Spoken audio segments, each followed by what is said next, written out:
Artificial ഇന്റലിജൻസിന്റെ കാലത്തിലാ കുഞ്ഞുങ്ങൾ നിൽക്കുന്നത്.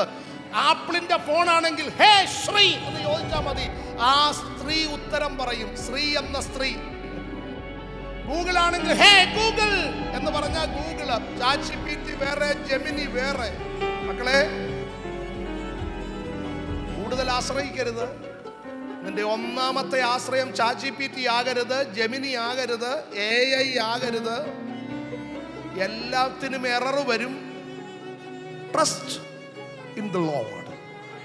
എത്ര പേര് ആമേൻ പറയാൻ തയ്യാറാ? ഈ ഉപവാസ പ്രാർത്ഥനയുടെ ആത്യന്തിക ലക്ഷ്യം തകരുന്ന ഒരു തലമുറ ദൈവകൃപയുള്ള തലമുറയായി പുറത്തു വരട്ടെ. വചനത്തിൽ വിശ്വസിക്കുന്ന, വെളിപ്പാടിൽ വിശ്വസിക്കുന്ന, കൃപാവരങ്ങളിൽ വിശ്വസിക്കുന്ന, ദൈവത്തിൻ്റെ മാറ്റമില്ലായ്മയിൽ വിശ്വസിക്കുന്ന, ദൈവത്തിൻ്റെ സർവാധിപത്യത്തിലും സർവാധികാരത്തിലും സർവജ്ഞാനത്തിലും വിശ്വസിക്കുന്ന